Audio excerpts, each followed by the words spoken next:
My guest on the show today is Andrew Molina. Andrew Molina, he's a coach, he's a facilitator, he is an actor. That's right, an actor. Andrew, you are an actor. I want to say this before we get started. I want to say the story of why we're here today, which is super cool. It's like the power of connection. Andrew and I met on Lunch Club in 2021. I don't remember when. That was kind of the height of when I was using Lunch Club. And I remember we had a really cool conversation. I've done a lot of those meetings, and I don't remember all of them, but I remembered Andrew because I remembered he was getting married. And then Andrew reached out to me a couple months ago. I'm like, hey, I just want to see if you catch up. Like, he knew I was a coach. He's a coach. And here we are recording a podcast. So everybody, the power of connection, the power of just like saying what's up, and the power of staying connected to cool people, awesome people. So Andrew, I'm so glad you're here. Jason, thanks for having me. I'm super excited. And I felt the same way of like, look at what a journey our relationship has been in only a few meetings. And now we're recording this for a few hundred people or maybe more. Yeah. If you do enough promotion, Andrew, maybe we can get even more than a few hundred. My 6 followers are going to eagerly listen to this for sure. Please, all 6 of you, share it with your audience, because Andrew obviously doesn't know how to promote himself. Perfect. That's great. I'm just going to speak to them directly if you're okay with that during this conversation. I'm good with all that. You're like, so Phil, Susie, we're just going to talk to you. Please share this. All right. So Andrew, let's get into it. I know we have a lot to talk about today. Well, first things first, what's something that you nerd out about? Oh man. I was listening to your podcast earlier to get some ideas about this. And then I realized I have 2 answers. I've got the most real answer is like what I do professionally. I talk about development in all different ways with my friends, with most people I talk to. It's like, hey, how do I grow? How am I growing? But I was like, okay, that sounds like a canned answer. The thing that I really love to nerd out about is eating donuts. Oh my God. So I'm not talking about like making donuts. I don't know anything. Wait, can I curse on this podcast? Of course. Yes, please. Cool. I don't know shit about making This is donuts. like a Scorsese film here on this podcast. You do your thing, man. Great. Okay, I'm bringing it. So I don't know anything about making donuts, but I know so much about consuming them. Like I'm the person that people reach out to if they're looking for a good donut place in multiple cities: New York, San Francisco, now LA. I'm mapping that out. I have traveled the world to consume donuts. No joke. Oh my God. If you've heard about Dominic Ansel Bakery and the Cronut, my wife and I got their passport stamped. Like, they had a passport where they had locations in Tokyo, in London, New York, and LA. They've all since shut down except the New York one. Yeah. We went to every one of those places multiple times. You're like the Anthony Bourdain, rest in peace, of donuts. Yeah. That's incredible. Thank you. All right. So we got to get it here. I'm always looking for how we can add value to, first of all, me, because it's my show, but also I love donuts too. Mm-hmm. What's your what in New York specifically, what's your go-to? I mean, that's easy. Dominic Ansel Bakery. Yeah. Sure. I've been there. That's in the village. It's in the village, isn't it? Don't they have a couple? They've got 2. They've got the kitchen. So it's changed a little bit in the last few years, but I believe it's the kitchen, and then they've got the bakery, and the bakery carries. I think they both carry the cronuts, but the hidden gem is at the kitchen. They carry the brown butter Dominic Cuillemont, and then they have a brown butter DKA. Oh, and I love brown butter. Here's a really important distinction. So there are mortal pastries. Yep. And then there's God tier pastries. God tier pastries. So Dominic Ansel, the Cronut is a God tier pastry. Yeah. The Cuillemont is the best mortal pastry. Ah, okay. Like, I would put that up against like certain chocolate croissants or almond croissants from Paris. Mm-hmm. But you get to the Cronut and it's just like a whole nother, you're in another dimension. And so like I'm not even going to try to compare the two, you know? Yeah. What else do I want to know? Is it donuts specifically, or are you a general baked goods fans as well? General baked goods fans, fan. Donuts have like a special place in my heart. So when I was living in the Mission in San Francisco in 2016, I was like, I want some sort of regular activity that helps ground me. Kind of like most people, go to church. But I don't know if most people, but when people go to church, it's sort of this ritualistic thing that sort of Yeah. helps you like reflect. And I was like, I'm not a church religion guy. No knock on that, but that's not Yeah. my thing. But where I do feel great and like I feel myself slowing down and I get a chance to reflect is when I'm sitting with some pastries and a coffee, and specifically Nice. donuts. And so I created a Sunday ritual, which was to go to Dynamo Donuts in San Francisco, which Mm-hmm. was like 8 blocks away from where I lived, and sit in their backyard. They have this beautiful backyard back when, places were open. Yeah. Hopefully they're open again. And just sit, and I'd have my journal, I'd have my coffee, I'd had 2 donuts, and yeah, just take stock. All right. One more question. Mm-hmm. If you and I were gonna go hang out at like a Dunkin' or a Krispy Kreme, like a standard donut, Mm-hmm. what's your go-to? Not the brand. What's your go-to like flavor? Because I have an absolute go-to every time. What's your go-to? Yeah, so if I'm going to a standard place, it's definitely like a regular glazed buttermilk donut. A glazed butter, yeah, straight up like Just like perfect, but like a glazed, yeah, but not a old fashioned. Mine is super easy. Boston cream every single time. really. Chocolate plus the vanilla custard. That's a nice combo. Okay, so for me, it's such a crapshoot with the custard. Some custard. Okay. So there's a place called Donut Savant in Oakland that Uh-huh. makes the best Boston cream I've ever had. Yeah. Legitimate, like you should travel there When if I'm you out there love again, I Boston will go. creams. Yeah. But then I've had other ones where I'm like, what is this? It just makes it soggy. So it's a crapshoot for me. I'm surprised that that's like a Interesting. go-to. Yeah. Well, I mean, I live on the East Coast. Dunkin' Donut Boston cream is great and it's never soggy. Okay. So, I mean, but Okay, I haven't it's tried that. Dunkin'. It's Dunkin'. So they're Perfected it. more, yeah, perfected it. Oh, man. Let's see. Andrew, what's something that's inside of your comfort zone that is outside of somebody else's? And I'm going to take off the table a couple of things here to make this a little more Mhm. interesting for you. And I don't know what you're going to say. Like deep, vulnerable conversations because you're a coach, so we know you're going to do that. I'm also going to take off the idea of like acting because I know a lot of people just won't do it, like getting on a stage. So what's something else that you are comfortable doing that other people are not? Oh man, you did take the one that I was thinking of, which is to have difficult conversations. I was going to say that, Yeah. but that's I'm saying not just with like clients, but with like personal folks in Yeah, my I mean, in my that's a good, life. it's funny. This is the second time this week that somebody's answered that is inside their comfort zone, which Oh, is interesting. so outside of some people's comfort zones.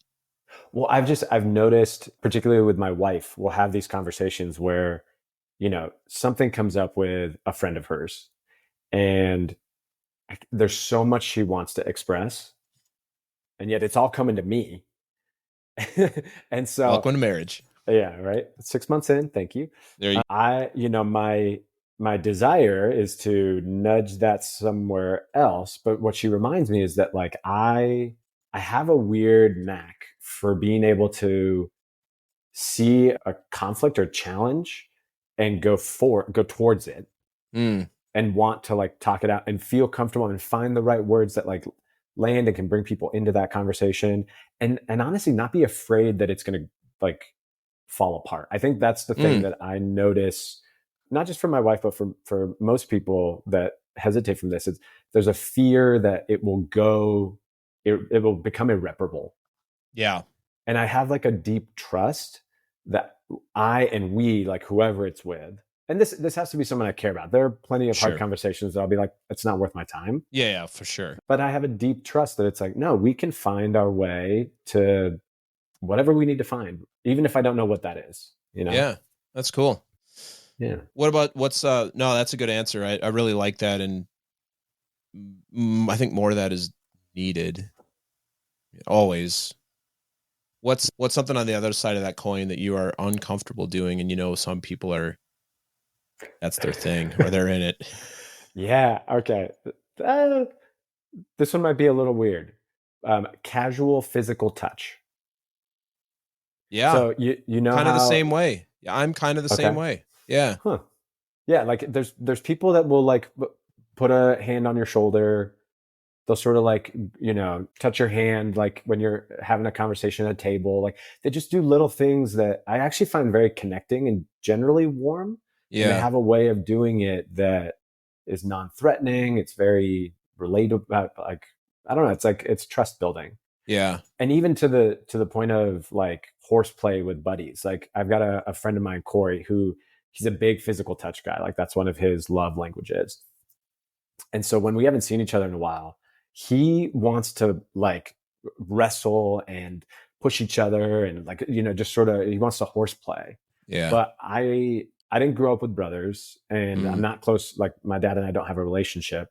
And so I didn't have a lot of that male influence to like, to horseplay. And so I find myself like withdrawn and worried that I might like overstep the boundary. Like when you see two like animals like sort of play fighting. Yeah. They know when they've crossed the line. Oh yeah. And they kind of take a moment and then they just re-engage. Yeah. It's like they brush it off. Yeah. And I'm like, there's something about this that I'm like, there's lines, there's all these invisible lines of people's comforts that I'm like, I don't know where they are. I don't want to cross them. I feel weird. That's so interesting. I have a little anecdote about this. I went through my coach training program 4 years ago. Our leaders were both women, and not to be gender biased, but like women generally, in my experience, are more physical touch than men in a way that's like, we'll hug it out or we'll like give high fives, but like and so it was kind of a tradition. We'd walk into the room and everybody would get a hug and give a hug. And then by the end, I'm like, do you two like giving hugs? They're like, no, we both hate physical touch, but it's like an expectation because it means something. It's like, but I was like, listen, I adore you both. We don't have to hug. Like we can just talk. Like if you want to, cool, but don't do it because you think I need it. Cause I don't need it. And it's not that I don't like physical touch my wife. And like, I like to hug it out with my friends and stuff when I see them, but I'm also the same. Like you don't need to like physical touch. If we're talking about the 5 love languages, physical touch is about 1%. The only thing lower than that for me is gifts, is like 0%. But like physical touch, I'm like, you can put your hand on my shoulder. That means almost nothing to me. Like it just doesn't do a whole lot for me. So interesting. I think so you and I will like we'll have meeting deep conversations when we meet in person, but we do not need to hug it out at all. We'll go have donuts somewhere. Yeah. You're like, you don't need to touch me, but please bring a box of cronuts, please. And put it right between us. And that's the space we'll keep. That's the space we'll keep. That's awesome. So Andrew, we give you 5 minutes. You get to talk to the whole world and we get to all hear what you have to say. 5 minutes maximum. What are you going to talk to us about, and what is your call to action at the end of that speech? This is such a great question, and I find it really challenging. It is. My framework of how the world works is that anything broadcast like just kind of rolls off people's back. Oh, it's interesting. I should change this. You have 5 minutes to deliver a speech to the world. Everybody is Clockwork Orange with their eyes open, their ears up. they're like the dystopian future is here. They have to pay attention to it. It's being injected into okay. They plugged into Andrew. We plugged the whole humanity into the Matrix, and you're about to program us with your thing. Now we're going straight dystopian. No, but like, yeah, outside of that, like we're all paying attention. We've showed up for Andrew's global TED Talk. Like we've paid tickets to come to this thing. So I think my thing would be, it would be a question to ask, and then sort of some guidance around it. It would be to ask like, where are you surviving? Mm-hmm. Where do you need to really be surviving? Because one of the things that so this is poignant because I'm working through this with my own coach around certain survival behaviors around what I didn't get as a kid. Love, acceptance, nurturing, like that. Those sort of, my coach calls them the birthrights. It's like what every sort of human is seeking. And I also, there's this other idea around like what has helped us survive evolutionarily, which is, a high threat response. Yes. Right? A pretty fine-tuned threat response. And those two things combined for me, I think it was so helpful for me to even just know that that's a thing, to know that like, oh, I am programmed to survive under certain circumstances. I can get flooded under, if things get too heated for me. And then I lose all track of kind of who I am and what's important to me. Right. And things get narrowed down very, very, things become very limited in my sense. And I think we're at this really interesting junction where we have all the resources globally for folks to not need to survive anymore. We have enough food to feed the planet. Yeah. Right. Great. We have enough resources to do all these things. And yet so many people are operating out of survival. Some definitely need to. And I don't want to take that away from anyone that does. Like, please continue to survive if you really need to.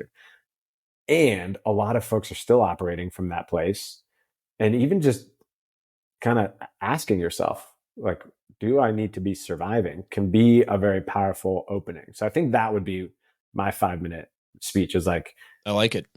Question and a little bit of guidance around like, what does that mean and where to sort of poke around, like give people some pathways to follow. Also, like, because your call to action is just built into that, because it's a question.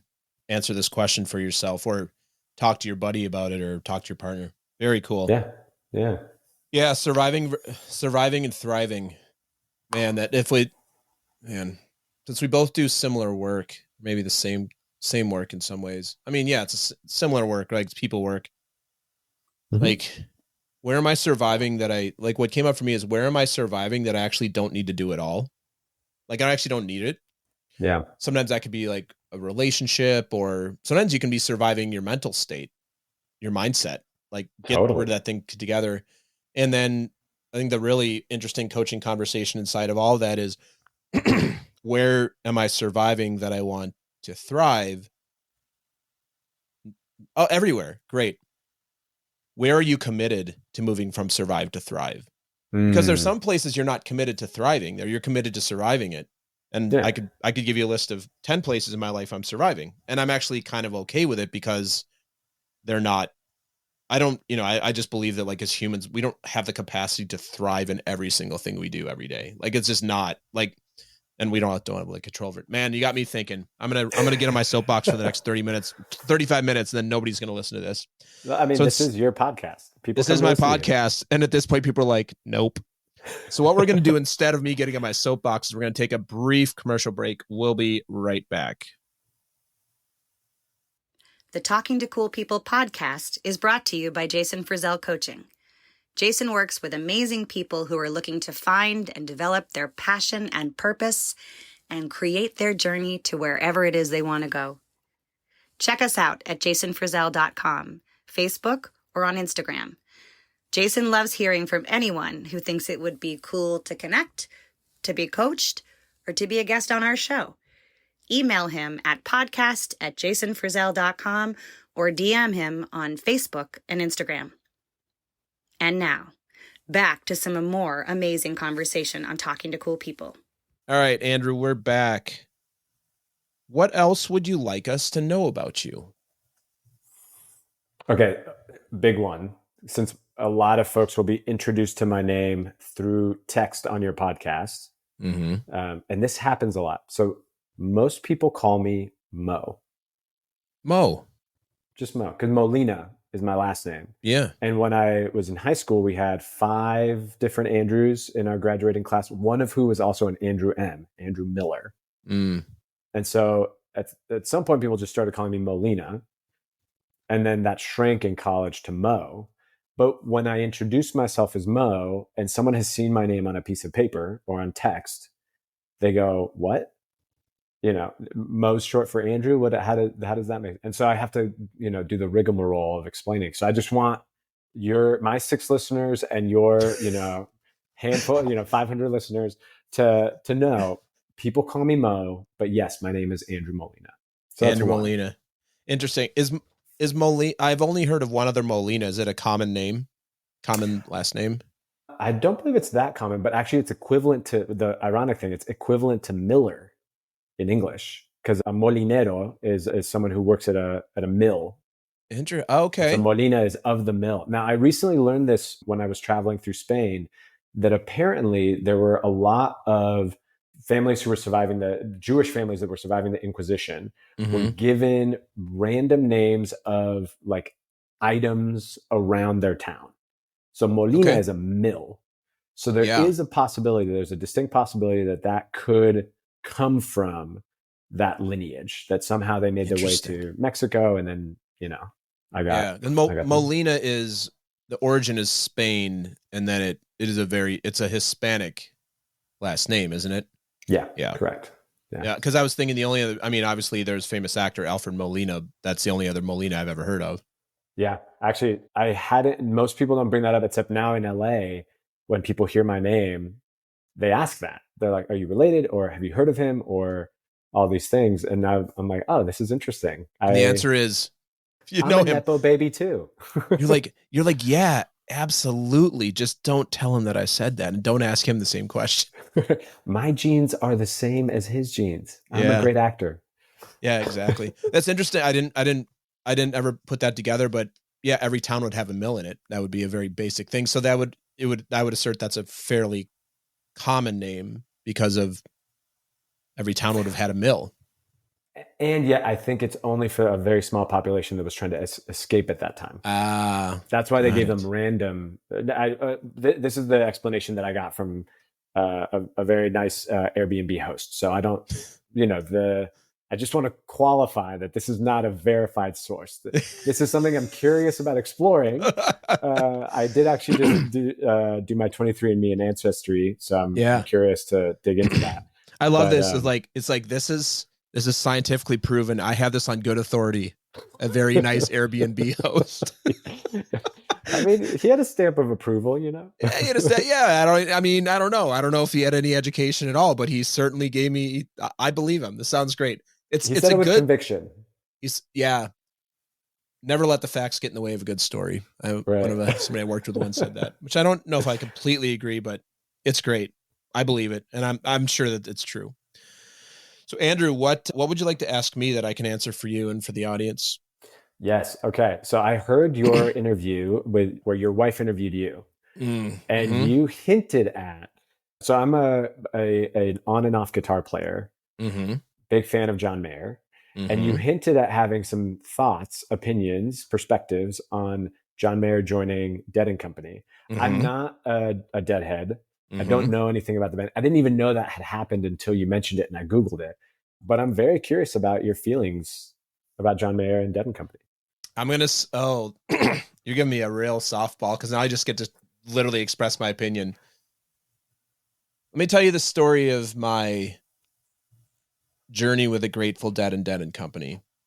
I was not a Deadhead at all, and I knew a few songs like Touch of Grey, which is arguably their most famous song. I knew Casey Jones and Friend of the Devil, but I was not, and I'm a classic rock guy, but I was never like a Dead fan. And then I saw Dead & Company live at Bethel Woods, we live near there. It's where Woodstock took place in '69. It's in Sullivan County in state of New York.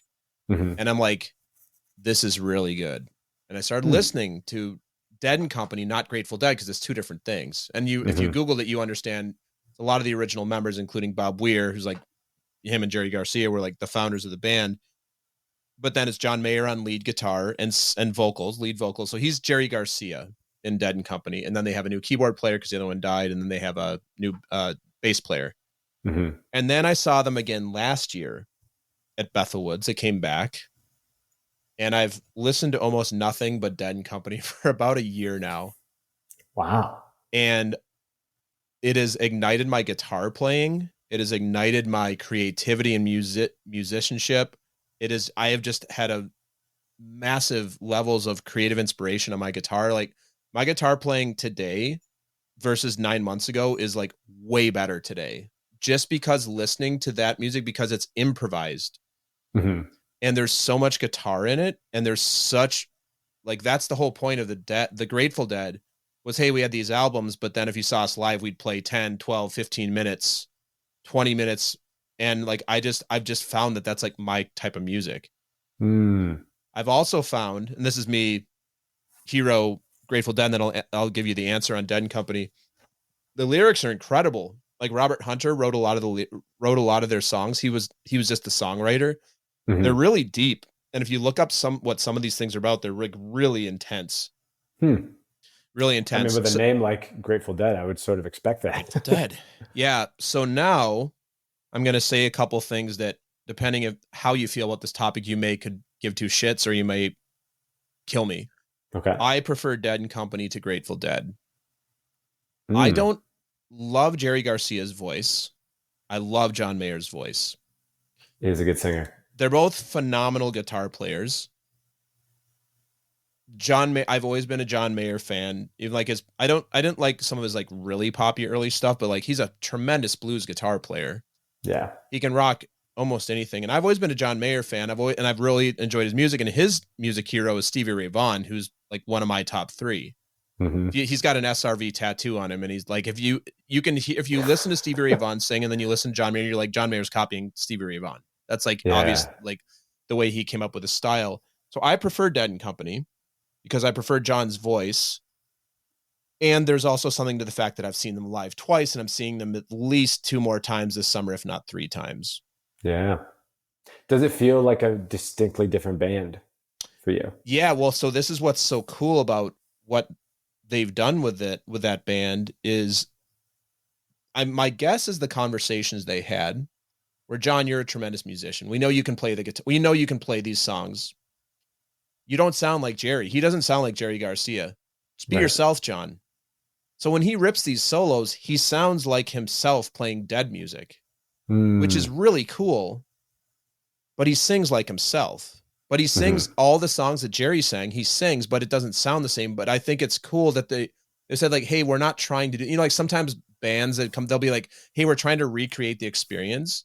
They've recreated it with new members in a way that's authentic to who's on stage. Yeah. So if you hear Jerry Garcia play and then you hear John Mayer play, I could tell you which one is which most of the time based on their style. They're both phenomenal, but it works. So I prefer Dead and Company because of that. And yeah, I'm a huge Deadhead now. That's awesome. And I was not before. And going to a concert is an experience that anybody who likes music should go to, because it is a bunch of, I'm just going to say what it is, middle-aged white people, mostly men in tie-dye. Most people are high, and it's a magical experience. I love it. You've sold me. That sounds like you're like white men. Yep. I mean, not most white. There's a lot of women there too, but it is very white. It's the Grateful Dead, right? Like, although their bass player is black, he played for the Allman Brothers for like 20 years live with them, or 15 years. And now he's their bass player. Yeah, I'm a huge fan. We could go all day on this one too. So Donuts and Dead, like, man, there's our podcast, Andrew. Donuts and Dead. Donuts and Dead. Donuts and Dead. Eat new donuts every episode. Talk about a different song. Well, and depending if we partake in some of the things that you would partake at a Dead concert, we'd probably eat a lot of donuts. And we'd probably find a lot of interesting topics. We had a lot of interesting topics. That was good. Oh, awesome question. Thank you. Nobody's ever asked me about that besides my wife. Yeah. Well, I heard that, and and you were talking about guitar and sort of sharing your guitar with your son. And I was drawn to that, especially because it's something interesting you were saying right now with like the difference between Dead and Company and Grateful Dead was a song, like a music lesson that I was learning while I was playing for a little bit, which was, I was so obsessed with recreating music exactly as it was. Doesn't work. Because I thought, like, what constitutes a song? I was like, oh, it's the exact same way they play it. And my teacher at the time, who I feel like she would be a Grateful Dead fan. She has that like light air about her. She's super cool is what you're saying. Exactly. Yeah. Yeah. She's super cool. Her name is tremendous taste. She sort of asked me, it was a beautiful coaching moment. She was like, well, what is a song? Like, what is it to play a song? And we sort of deconstructed it. And we were like, oh, there's also, like, even when they play, no band plays the same song exactly the same way twice. It's impossible. No. Yeah. But because you listen to the recording, then you get this, like, you get this frozen moment in time that feels like the song. Yeah. And that really helped me loosen up a little bit as a guitarist and be like, oh, how do I make it my version? And so when you talk about John Mayer making, the lead guitar role in Dead and Company, his version, like, that's awesome.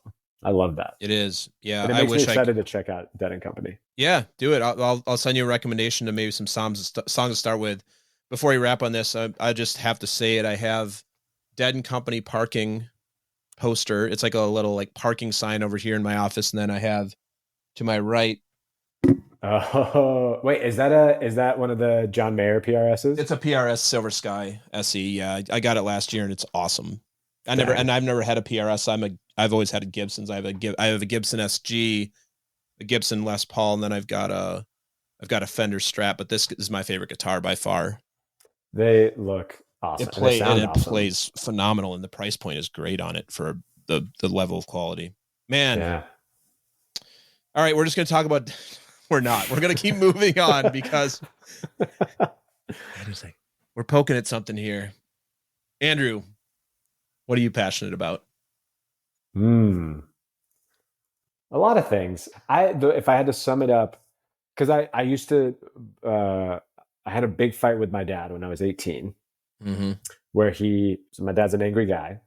He was yelling at me, "Do I have a son that has no passions?"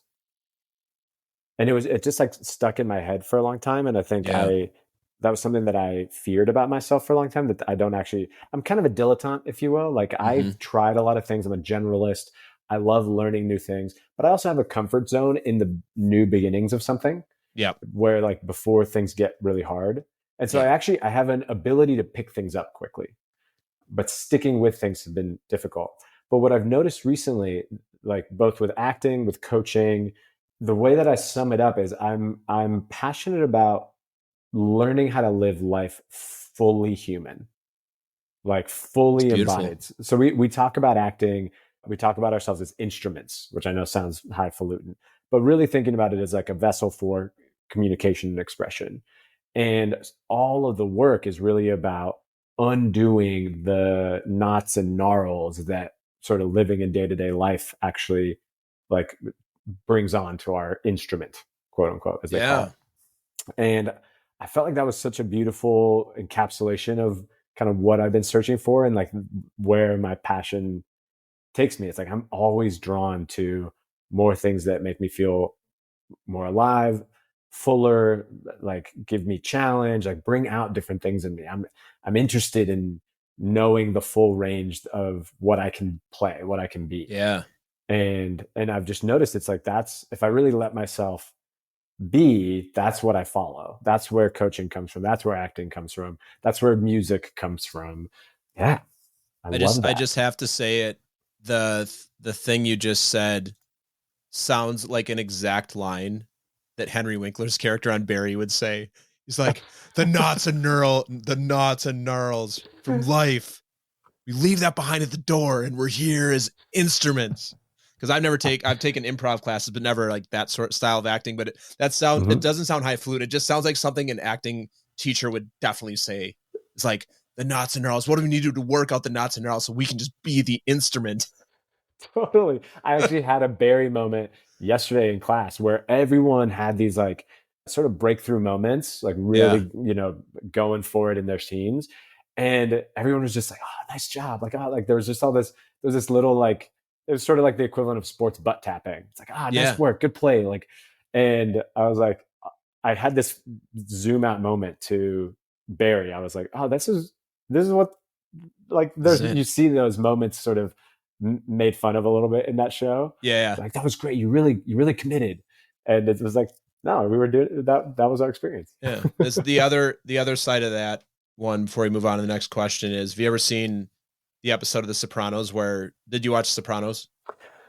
I haven't. I hate saying that I haven't, because it's sitting on my list and 10 seasons seems so daunting, but it's just amazing.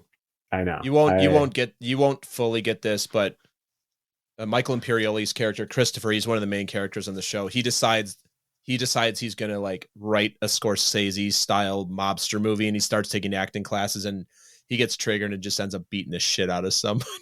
Oh, Jesus. Which is it, when you watch the show and you understand his character, you'll be like, this is exactly how this would actually go. Like, he's not a good actor, and then the guy like triggers him but like in a scene, as an acting scene, and he just like can't contain him. Just beats the shit off, because he's just a gangster. He's just a mob guy is what he really is. I mean, yeah.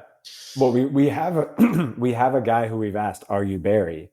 Because he's ex-military. Yeah. He's the sweetest guy, but then like when he turns it on, he's fucking terrifying. Like terrifying. Yeah.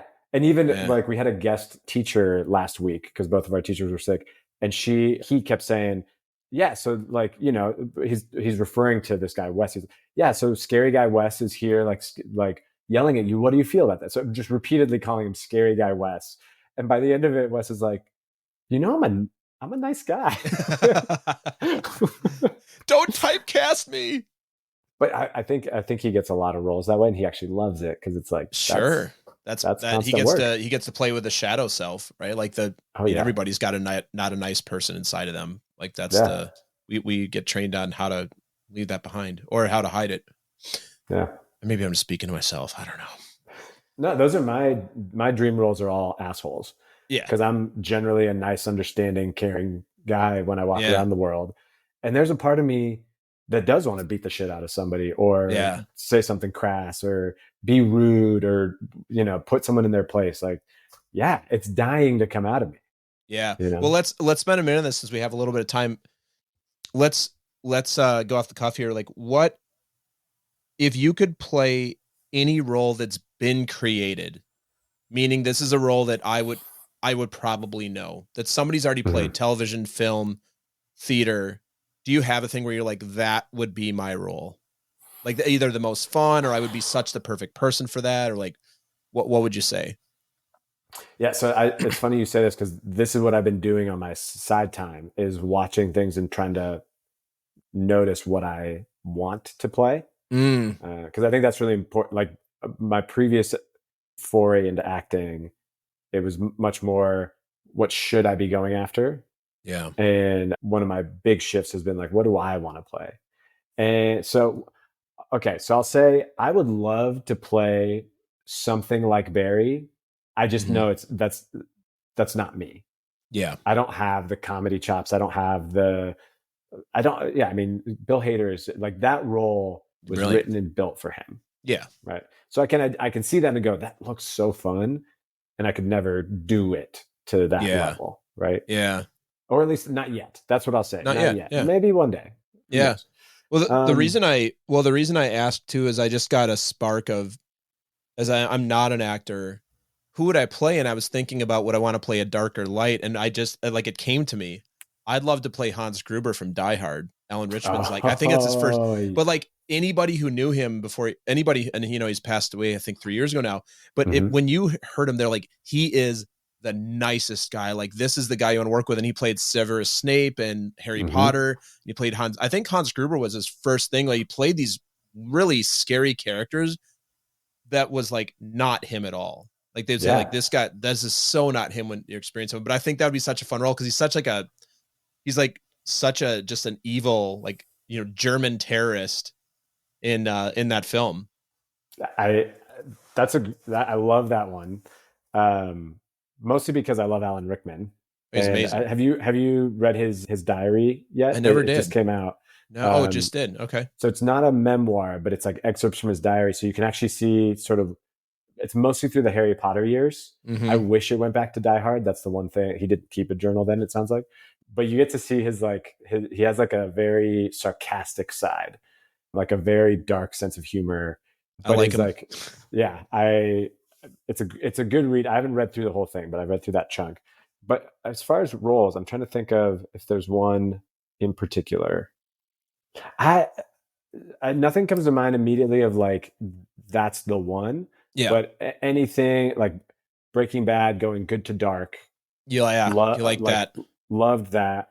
Like, I'm thinking like Spider-Man, like way back in the day, the role that, what's his Tobey name? Maguire. No, not him. Who was his friend? Famous actor, cut his arm. I totally forgot this guy's name. Wow. James Franco. Oh, James Franco. Yeah, of course. James Franco plays his, also goes light to dark. Like that, I think that transition that like, what does it take to fall apart into, you know, just being a dark, knotted, gnarled human being. Knotted, gnarled human.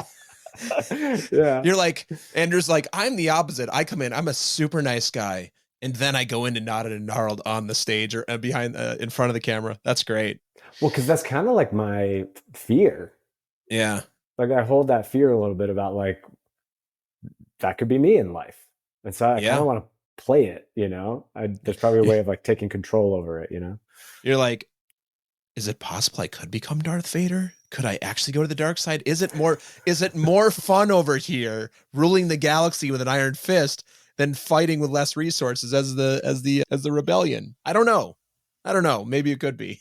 It could be. I did say to my friend, I'm like, I'm pretty sure I would have become Darth Vader. I'm like, the power and like the ability to like choke people and like mind control and like that cool red lightsaber. I'm like, and commanding like this whole space force to do your bidding.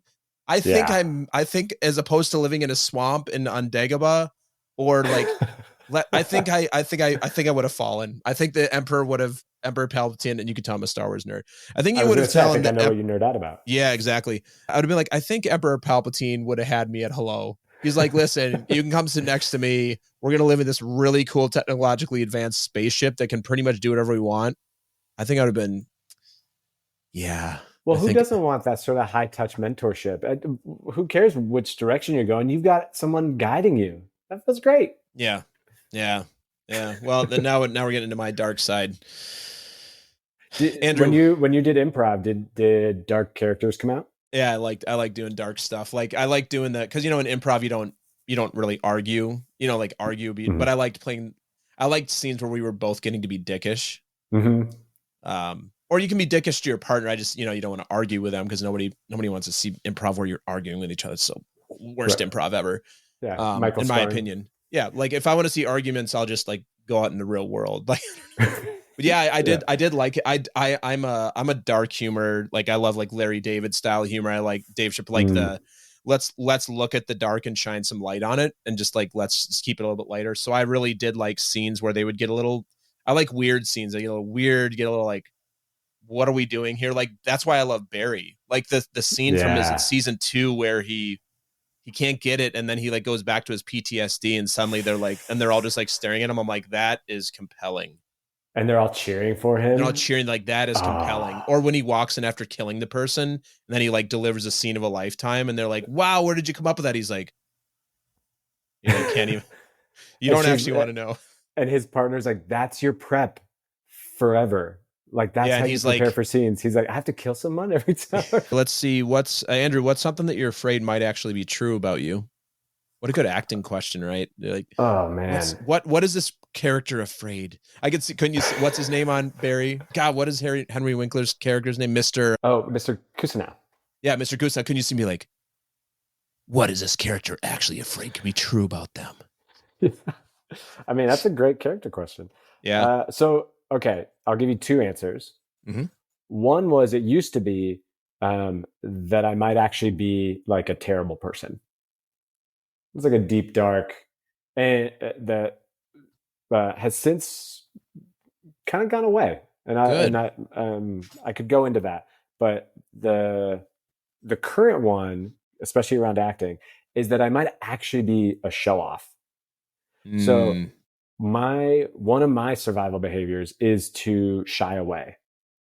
So if I get a lot of spotlight on me, so this is actually a little bit out of my comfort zone, like being interviewed. If you notice, I'm asking you a lot of questions. It's like a way to, I'm also interested in you, and I can notice myself be like, yeah, I could share the spotlight a little bit. Like, I don't want to be that guy. And so I'm noticing the more I'm going into acting, the more that's mostly around acting. The more I notice this, like I have to fight against this deep desire to hide. Because I think that's protecting me from this fear that maybe I want the spotlight. Maybe I want to show off. Maybe I want the attention. Oh, interesting. You since you've listened to a few of the episodes, at least a couple of them, you know the thing I generally like to ask people, like, hey, what do you do to compensate for that? But I think you preemptively answered that like, I'm afraid that might be true. So and that's what I find so interesting about this question. Is it is usually a 1-to-1 ratio. And my answer, usually if somebody's like, I believe that I'm afraid that I might actually be lazy. Mm-hmm. So what do I do to compensate for that? Oh, I just bust my ass and very driven and always, have a full calendar. And like, there's always a million things to do. Like, It's so interesting if you actually look at the 1-to-1 ratio of how we compensate, like as humans. I think this is what makes us really awesome is we like our bad shadow self-conscious will go, hey, you're not good enough. You're not smart. You're not good looking. You're lazy. You'll never be a good enough actor. You're already an amazing actor, but actually you suck because you don't have a role, but you are that good an actor. Like that might be the thing you're afraid is like, I'm the most talented person on the planet doing this thing, but I haven't made it. So what does that mean about me? So then we compensate for those things. Totally. I had a guest on and I asked them, they're like, oh, I'm afraid about this. I'm like, what do you do to compensate? For like, oh, I don't. I'm like, you're a fucking liar. I didn't say that to him on the podcast, but I'm like, you might want to go see a therapist or a coach, or maybe just have a few drinks with your friend and ask them to give you some hard truth, because you're doing something to compensate for something else. Are you familiar with internal family systems as a therapy modality? I've heard of it. My therapist she's a family therapist. I don't think she practices in that way. I mean, I know like inner child stuff and family of origin and all those sort of things, but I haven't heard inner family systems. So I'll give the very quick and dirty, because I know we're closing. The basic idea is that we have like an internal set of parts of ourselves, similar to a family system. And in a family system, like an actual group of family, the goal is to find stasis. And so people, when there's dysfunction, typically in the marriage, kids will play certain roles to create stability. So if someone takes up too much space, right? Too much emotional space, is always sort of needy, kids will shrink, right? Or the other way around. If no one is filling space, kids will fill that space. So the theory with internal family systems is that we have a similar experience internal to us.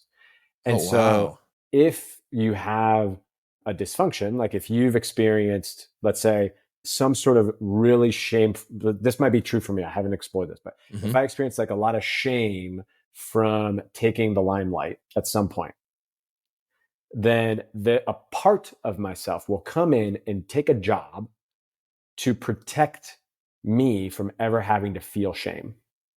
For sure. And so it's like, it will just focus on, I'm here to make sure you never feel shame. Okay, the way I do it, the strategy I do it is, whenever the limelight gets on you, I turn your attention inward. I make you lose eye contact, like you lose connection with people, and you start to feel kind of sweaty, right?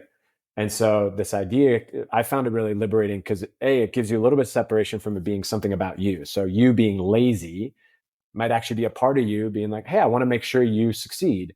The way I do that is like judge you for any time you don't move. Sure. Oh yeah.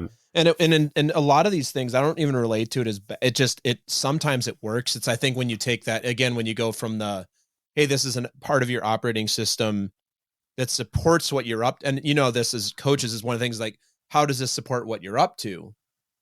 And then at some point when you run into hey, this is no longer behavior that's supporting what I'm up to. And that becomes the challenge. Yeah, exactly. It's a job that no longer needs to be done. That's right. Still continues to be done. So I find that view into those sorts of fears and behaviors really valuable, and I'm continuing to explore it. I use it sometimes in my coaching, but like not a ton, because I don't feel fully. Well, it's also fluid. I mean, that's really bordering on therapy, quasi therapy. Like then you're getting into some things that it's ethical coaching. That's not really. You're like, let's talk about the thing that you learned as a child. You're like, no, that's a therapeutic request. Right. Yeah. So Andrew, like, how can people connect with you? Yeah, I mean, simple email, website. So I'm not a big social media person, as you could maybe guess from the fear around the limelight. The six, but you have 6 people who will follow you, so that's important. Well, they're really loyal. Yeah, Jill, Phil, Franklin, and it's my wife, my mom. Yeah, no, even my wife doesn't follow me. The guy at the coffee shop that I spend a lot of money at, the donut, somebody at a donut store somewhere follows me. Yeah, just feeding me coupons.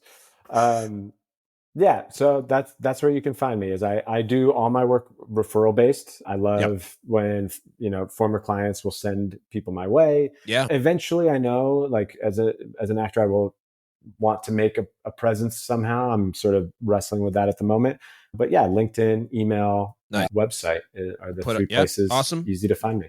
Yeah, man. We'll throw all that in the show notes. Andrew, so glad we got to connect in this way. We got a chance to have a few awesome like conversations. I'm glad we got to record this conversation. We'll have to have you back on here soon. I just recorded another podcast episode this morning with another guest where I'm like, we could do this for 8 hours. Like the amount of threads that we could pull on. Maybe I'll have to have the two of you connect and the three of us do a podcast. Like some similar themes, some different themes, but just the amount of threads that I think we could pull on here that would be a really interesting conversation to record around a lot of this stuff would be so awesome. So I want to thank you for making the time out there in beautiful LA. I guess it's late morning your time. Yeah. Big question for you before you give us some quick words of wisdom. Are you having a donut this weekend? Yeah, actually. So I'm going to Universal Studios with a couple friends and my wife. Like the amusement park. The amusement park. Oh, so fun. We have season annual passes. Nice. The giant pink donut from The Simpsons in Simpsons Land is actually really good. It's just a classic glazed strawberry donut. Yeah. Really good, massive, like the size of my face. Yeah. So good for you as well. Yeah, healthy and hits all the nutritional, elements. And since we both know a little bit about improv and you're an actor, what a great callback to Mo to bring up The Simpsons here at the end of the episode. Unbelievable. Like, look, like this could be, if this was a comedy routine, this would be the mic drop moment. You're like, and with that, Simpsons, Mo, love you all. Thank you so much. It's beautiful. I didn't even catch that. This is why I'm more of an improv person, because I was like, oh yeah, there's your callback. So Andrew, wrap it up for us. Leave us with some very short and sweet words of wisdom that people can take and do something with. Ask yourself, where am I surviving?